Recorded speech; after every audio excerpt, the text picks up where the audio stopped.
Hello, welcome to Object 16 of my series 100 Objects to Tell the History and Philosophy of Summerhill School as part of its centenary celebrations. Today's object, well this is one of them anyway, is art.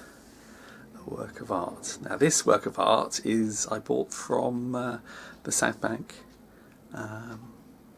just underneath the Royal Festival Hall, and it was part of, they do an annual exhibition on funded by the Koestler Foundation, and it's art by prisoners, and this art is called A Windy Day, and it was made in Wakefield.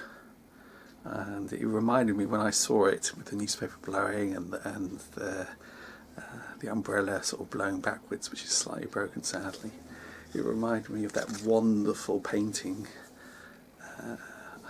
with the woman and her daughter. The woman's a washerwoman with a washing basket, and they're walking down the street, and they're walking against the wind, leaning into the wind. And I think it's by, I can't remember who it's by anyway, but it's a beautiful painting. It just reminded me of the struggle together against the elements. Anyway, what we're going to talk about, we're going to talk about quite a few different things, so I might have to reference my little brain sketch or my map of this subject. It's quite complicated. So Koestler and the Koestler Foundation saw art as a way of re-engaging prisoners in terms of expressing their humanity and sort of preparing them in terms of life outside the prison and as a part of reformation, reminding them that they're human within an inhuman environment. Which was the same, in fact, as Arthur Brock, who I might have mentioned before. Arthur Brock was the doctor that looked after Wilfred Owen, and he set up Dr. Arthur Brock, the Hydra, which was a magazine in the hospital in Scotland that he worked at, and where Wilfred Owen was sent during the First World War for shell shock. And Brock believed that art and creative actions to do embedded within local culture and local history were a part of humanity re-engaging with their identities in terms of human beings as creators, and their identity in terms of their link with culture and with the landscape. And he used this therapy, he called it ergotherapy. He used it for Wilfred Owen's treatment, which led on to Wilfred Owen writing his most famous poems when he went back to the war. Anyway, so the idea that art expresses us and the idea that art is necessary. In fact, Brock gave a speech to the New Ideals in Education conference, I think it was 1917 conference, where he says we must do this with our children. The shell shock he saw as the extreme disconnection between human beings and the world around them, and that similar things were happening with children in terms of the poverty and the harshness of the Industrial Revolution, and that part of re-engaging them would be, the children would be to use learning and culture and community based on creativity.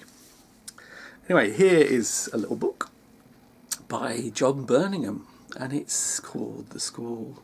John Birmingham was an ex-student, at Summerhill, and I think this it's a wonderful book. So they go to school, there we are, going to school, and this is the image we'll look at. They paint pictures.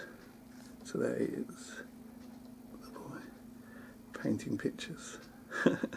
And they make friends and they sing songs and they play in the playground. So playing games. It's a lovely little book by John Birmingham. Now, the thing about art is what what is its importance to us as human beings, and in a sense, how do we engage with art, and how does it link to our identities in terms of schools and the culture we're in. Now, there was a wonderful guy called Franz Cizek, who in the 1920s in Vienna, he created sort of weekend and a centre for children to do art, and he believed that the children's art was valuable in itself. It wasn't just them training to be artists and sort of developing art that only becomes art when they become adults. He believed that the language of the art of children was valuable and should be promoted and should be developed by teachers and should be exhibited. So in the 1920s there were exhibitions of the art that his children had created in Vienna, and these were funded by Save the Children, partly anyway, and two of the organisers or promoters these exhibitions was Bertram Hawker, one of the founders of New Ideals in Education, and it was his house and gardens where they had the first conference, the Montessori conference in East Runton. That's why it was in such a place near Cromer, just on the coast, a slightly isolated spot, because this is where he had set up one of the first Montessori schools in Britain, I think, or in England anyway. So he was part of the organisation of Franz Cizek's exhibition of the children's work that had been done with him as a teacher, Franz. And then there was a woman called Francesca Wilson, who was also part of New Ideals and spoke to their conferences, and she was from Birmingham, and she promoted and helped organise the exhibitions of the children's work. And in fact, in 1921, there was an exhibition in London of this work, and it became very famous, and it went around America, it went around different cities in England, and then it went to America, and it changed the way people looked at art and children, and the way they talked about how it should be taught or how it should be developed. So it's a major aspect of the culture and our perception of the art of children. And it was all linked, in a sense, to New Ideals, because in 1921, Francesca Wilson spoke to the New Ideals in Education conference, and they actually had, in Stratford-upon-Avon, they had the exhibition of Franz Cizek's children's artwork. So that was 1921, which was the same year, in fact, that Summerhill was founded. And then, if we think about it, well, the exhibition... There was another exhibition, in fact, there's a series of exhibitions. There was an exhibition in 1944, April 1944, in a gallery called the Arcade Gallery in Bond Street. And the Arcade Gallery in Bond Street was set up and organised by Paul Wengraf.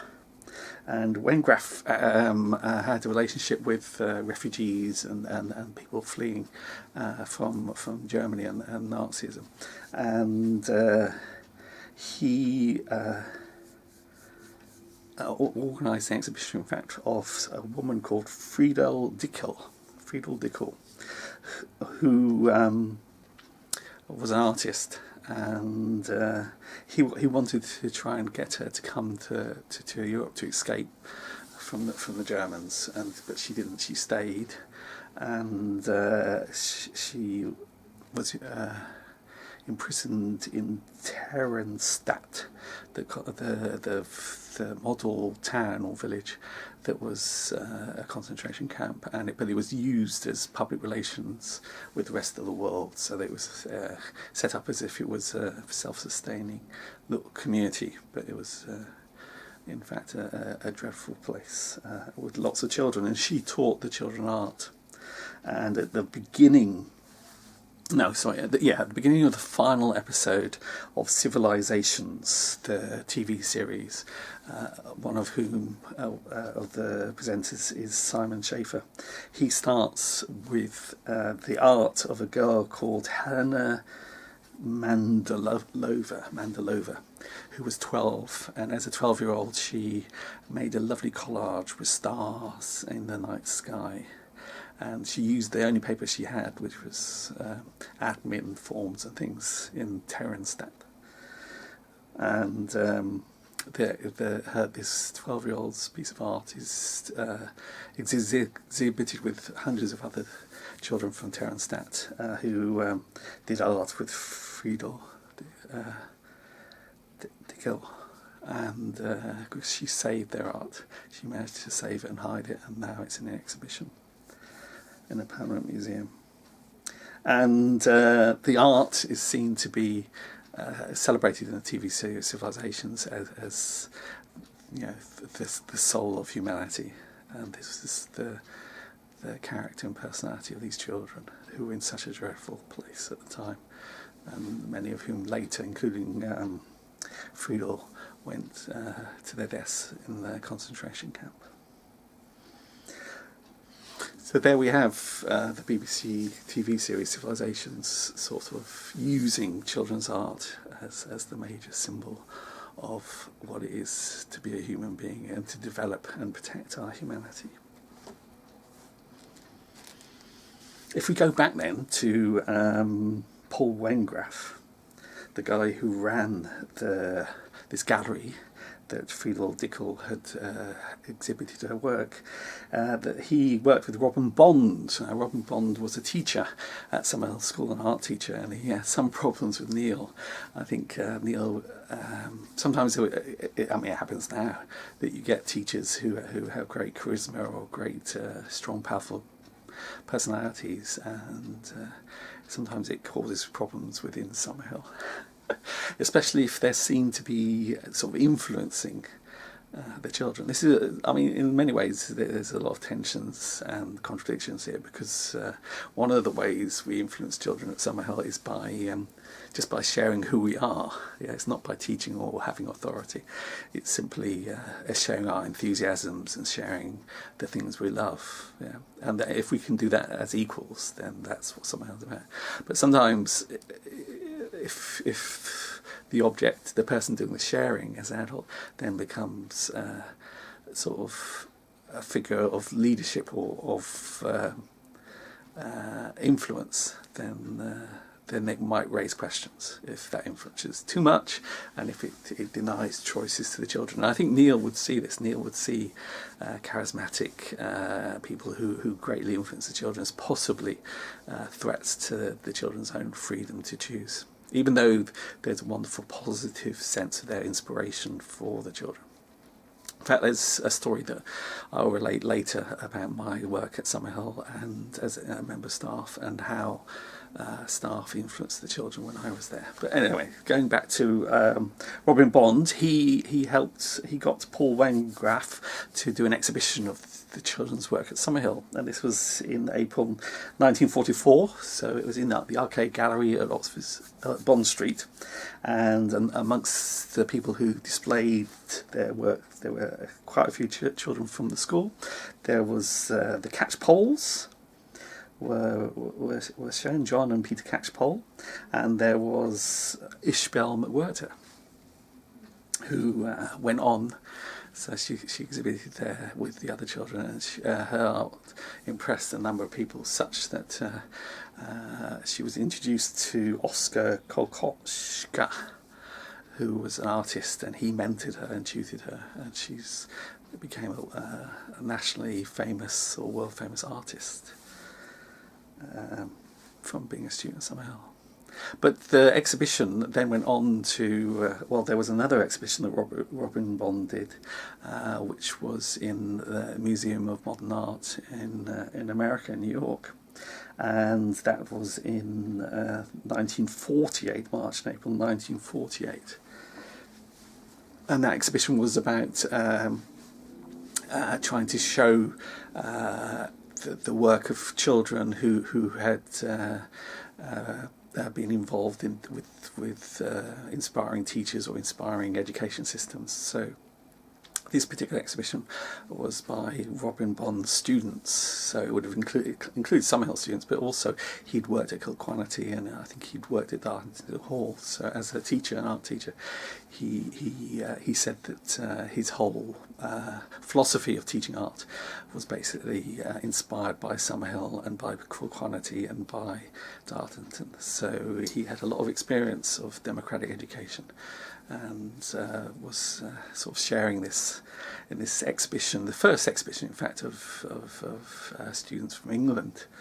And the exhibition was trying to show that that children's art wasn't just valuable because it was art from war-torn countries, or from children trying to express their need for rights or their emotions because of devastation and poverty and fear of war, but that children's art should also be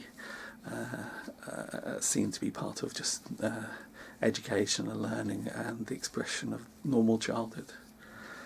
So it was so these exhibitions then of Summerhill art helped to create the careers of some of the artists, students at Summerhill, and also they're part of the way we see art now, in terms of the way art was taught as a progressive liberal subject in the past, and how museums, art galleries like the Whitechapel Art Gallery.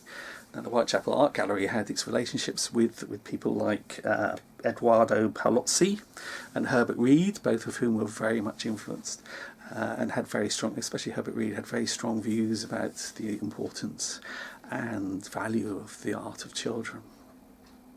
Now, and the ICA was set up by this group of artists with very specific views about the creativity and the humanity of the arts. Now, there is actually a catalogue, it's very difficult to get hold of the art that was shown by Summerhill children in 1944 at the Arcade Gallery. It's called Drawings by Children of Summer A.S. Neil Summerhill School. So, going on from that, we have, I just like this as well, this is some art from Summerhill. I commissioned this is a woodcut. And it just reminds me of some of the oldest art ever done, if it's called art. Self-expression, you could call it, or saying I was here is the Stone Age handprints in the Paleolithic, in the caves, amongst the cave paintings. So one of the great influences of this whole sort of movement in England was William Morris, who of the crafts and arts movement, and he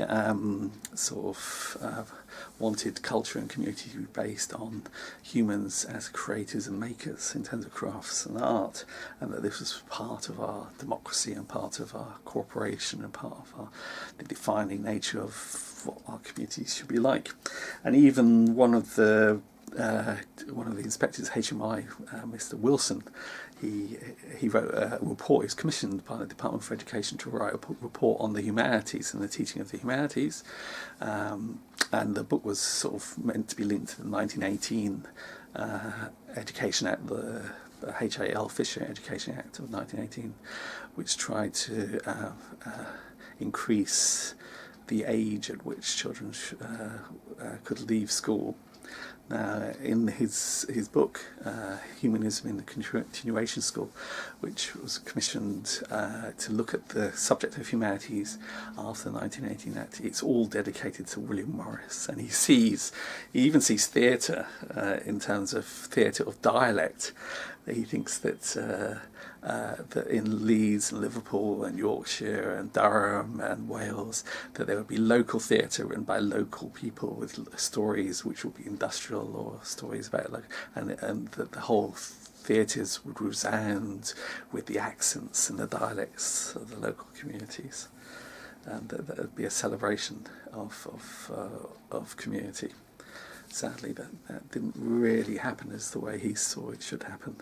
And he saw the schools as a part of this.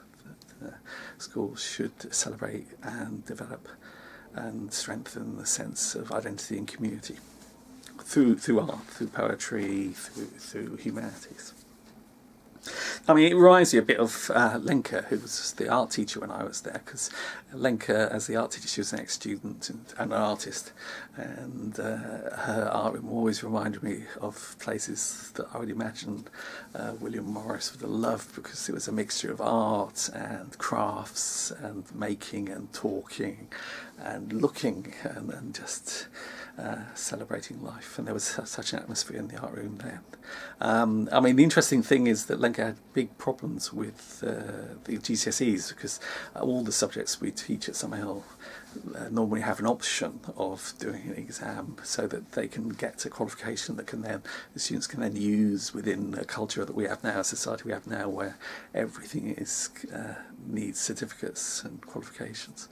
So she hated it, and I the GCSE art, and it's understandable, because it's not art, it's a combination of art history and technical drawing, and trying to it's an artificial process where you have to create a portfolio that references different art periods, and you have to argue through or write down. A lot of it's narrative, and a lot of it's process, and somewhere I think you lose creative imagination, and it really makes it into an academic exam. Even though it's called art, it destroys what William Morris would have seen, and Arthur Brock, and Franz Cizek as what they would have seen as the whole point of art. So luckily Lenka kept that art room going as a place of wonderful creative culture. But later on, as you get new art teachers, then they change the room and things like that. So there's always a balance, and it's always interesting to see new teachers, especially with art and other subjects, how the GCSE and portfolios and things sort of either dominate or don't dominate the nature of the art classroom. Anyway, I've just got one more story to tell, and that is to do with this is my own experience. I used to have a caravan in Summerhill. Oh, teachers would, it was the school caravan, and I would look out the window and I'd look across the field, and this is the field between the main house and the woodwork and the science lab, which is where I used to teach, and class 1, which was next to it, and also what was then the music room, and the sort of what was then also the maths and IT room. Yeah, now things have changed. So yeah, but the music room became the what is now the whole fantastic music centre and the recording studio that Henry set up, Zoe's son. But anyway, at the time it was very basic, and I'd be watching when I was washing up or preparing my meals at the window, and I'd watch this boy walking rather awkwardly, at an awkward walk. And it was quite a shy, awkward boy, and he'd be a Japanese boy, and he'd be walking across the field, and he would do it every day, and walking back, and he'd be going to the music room then, which had lots of musical instruments and things, and it also had the beginnings of IT in terms of a computer and software for creating music and sound. And every day I'd see him going across, and then he was creating a musical composition using recordings of his own playing, and also sort of electric software to edit and put together a wonderful the soundscape and story of Lord of the Rings.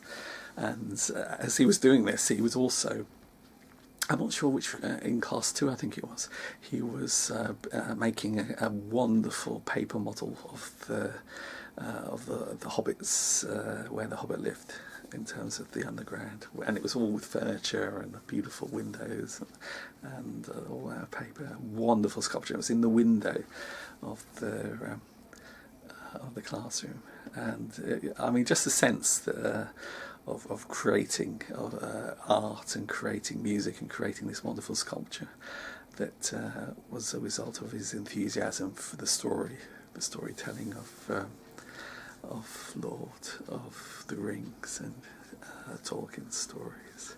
which I think Franz Cizek would have loved, because he loved to use story as part of art and of the inspirations behind art, and also of myth, I think, which was also the starting point of the tutor, Oscar, of Ishbel McWhirter's tutor, who Oscar Koestler used storytelling in his, because he taught art to children, and he loved to use the story as the beginning of art. And yeah, I mean, there's a lot I could go on about in terms of art, so I will just end with some pictures. These are birthday cards that I got the students to draw. So the image of the children in the trees, and then the wonderful image of the children with music and playing. So I think that was two of the most important parts of Summerhill in terms of where adults and children meet and work together, is the art room and the woodwork, and long may they be places of the expression of the humanity and development of that humanity of our children, and of course of the staff who work there. Thank you very much indeed.